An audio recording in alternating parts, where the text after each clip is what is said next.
Hello everyone and welcome back. Today we're going to discuss how I approach every single EKG. There are several steps involved. I usually go through the following sequence of steps.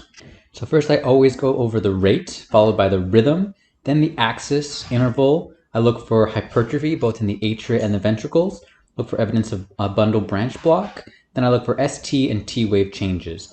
Today we're going to focus on the first three: rate, rhythm, and axis. The easiest way to calculate the rate is to count the number of QRS complexes over the course of the 10-second EKG strip, and then multiply that number by 6. So if you look at the rhythm strip here for lead 2, I count 1, 2, 3, 4, 5, 6, 7, 8, 9, 10, 11, 12, 13. 13 times 6 is 78, so you get 78 beats per minute. Another way is to measure the distance between the QRS complexes. Here, each big box is 0.2 seconds. 0.2. Each little box is 0.04 seconds. If you count the distance between two QRS complexes, you can measure the amount of time between beats. So if you were to take your calipers and measure the difference between here and here, you could do 60 divided by that number in seconds equals the number of beats per minute. There's another way to do this, and that's to memorize a sequence of numbers. If you remember, each small box is 0.2 seconds. So if the QRS is separated by one box, 60 divided by 0.2 is 300 milliseconds. If by two big boxes, you would say 60 divided by 0.4 equals 150. If three boxes, then 60 divided by 0.6 equals 100. So basically, you'd be memorizing, find a QRS complex that lines up with one of the big box lines, and you count the number of boxes until you reach the next QRS complex. So if the next QRS complex ended here, you would say it was 300. This one would be 150. This one would be 100. And here you get 75. So you'd estimate, based on the R to R here, without using calipers and measuring the actual time, this is approximately 75 beats per minute. And you can see that this comes in a little bit before that 75 beats per minute mark, so you can say that that makes sense in terms of it being 78 beats per minute. So it's an approximation. In order to get it exactly, you would have to do the actual measurement. Next, I want to make sure I look at the rhythm. First, I make sure that there is a P for every QRS complex. And a QRS complex. Finally, I want to look at the axis. The axis of the QRS complex. We already talked a little bit about this versus unusual positions of the heart.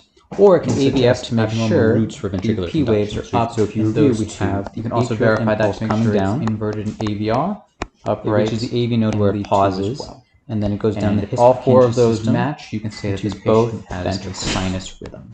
Because this represents the bulk of ventricular conduction, this will have the highest amplitude, and because it is transmitted the fastest, it will have the shortest duration, and hence the very narrow and big QRS complex.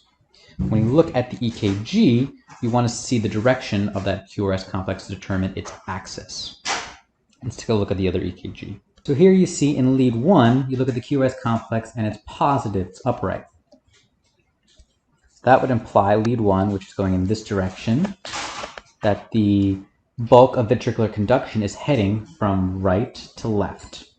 If you look at AVF, AVF is positive. The bulk of the conduction then is going up to down.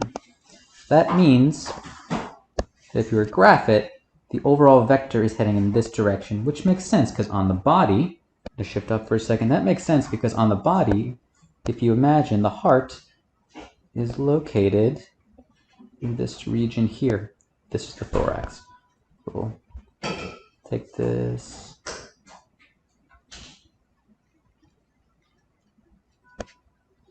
And so it makes sense that it would be down and to the left.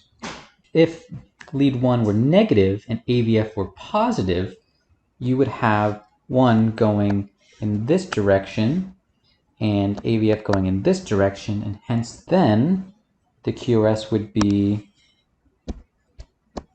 shifted rightward. Lead 1 was positive and AVF is negative.